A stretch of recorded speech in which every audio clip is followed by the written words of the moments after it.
Salam sejahtera, Bapak, Ibu, saudara-saudari sekalian. Apa kabarnya? Sangat senang bisa bertemu dalam Sapaan Gembala bersama saya, Pendeta Ima Frontantina Simamora. Mari kita bersatu dalam doa sebelum pemenungan firman Tuhan. Tuhan Yesus yang sangat baik, kami bersyukur untuk segala anugerah penyertaan Tuhan. Kiranya kasih Tuhan menolong dan melingkupi kami hingga setiap kami boleh merasakan perjumpaan dalam kasih-Mu. Dalam Yesus kami mohon Tuhan, tolonglah. Amin. Perenungan firman Tuhan terambil dari Yesaya 6 ayatnya yang ke-8. Lalu aku mendengar suara Tuhan berkata, siapakah yang akan kuutus dan siapakah yang mau pergi untuk aku? Maka sahutku, ini aku, utuslah aku.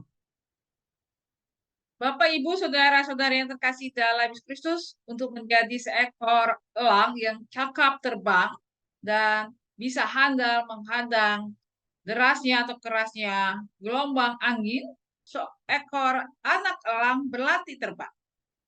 Tahukah kita cara yang dilakukan oleh induk, raja wali atau elang untuk mengajari anaknya?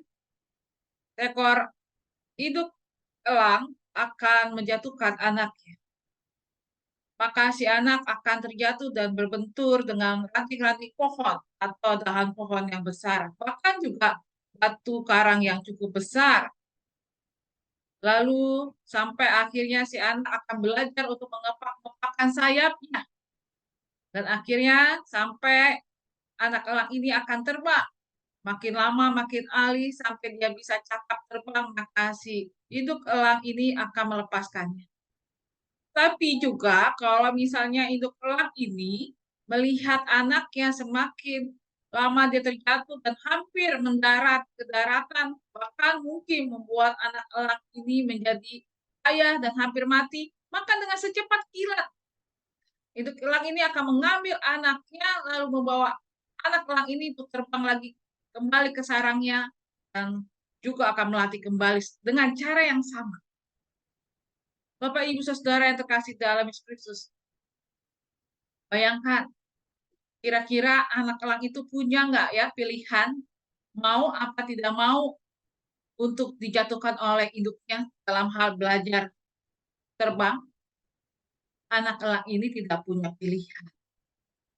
Pilihannya cuma satu, nggak ada pilihan dua atau tiga. Pilihannya mau nggak mau, dia harus mau dijatuhkan oleh induk elang itu. Pilihannya ketika dia jatuh, dia mau tidak mau akan harus mengepakkan sayapnya. Makin lama harus makin cepat, karena itu adalah cara untuk menyelamatkan dirinya dari berbagai benturan-benturannya.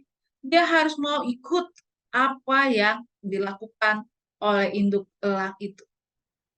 Sekalipun mungkin kelihatan oleh matanya, induk elang itu tidak ada bersama-sama dengan dirinya, ternyata induk elang itu sangat sigap dan siap untuk menyelamatkan anak elang ini ketika anak elang ini sudah sangat payah, bahkan sudah hampir menyentuh tanah.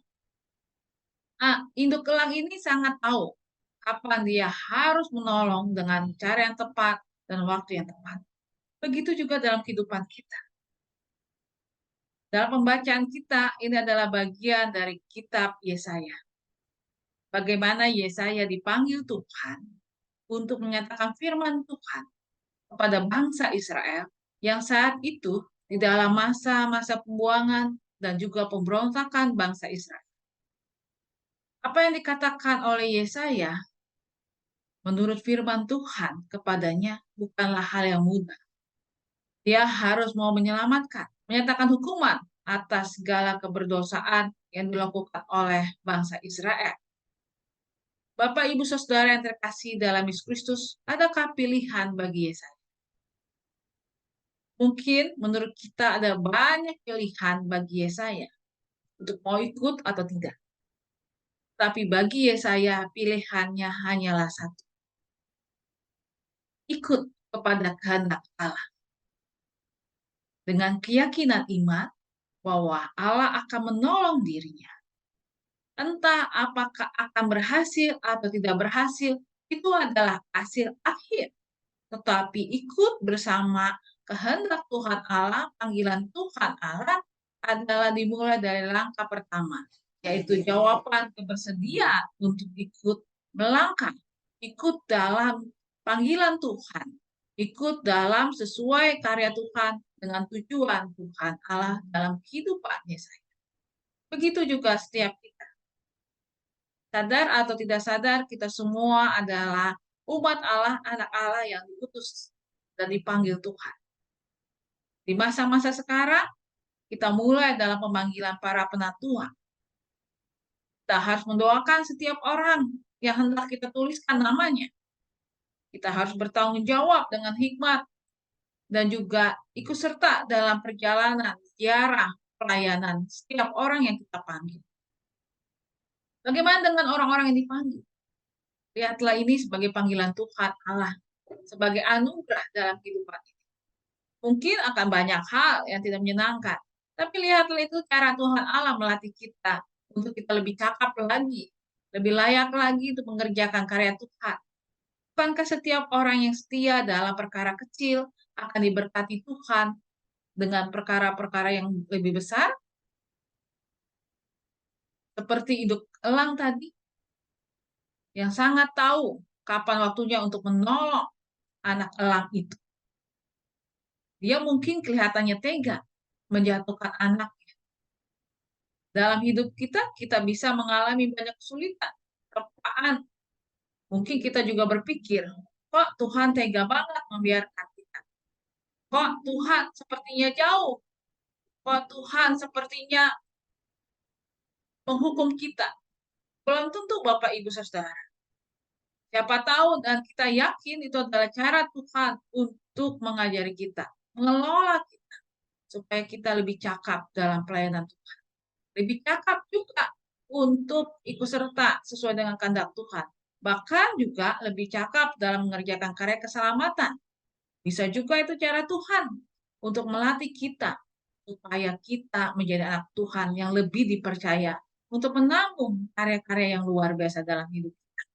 Kalau hidup saja tahu bagaimana mengajari anaknya untuk cakap dan tahu dengan waktu yang tepat, cara yang tepat, bagaimana menyelamatkan anaknya, apalagi Tuhan kita Yesus Kristus.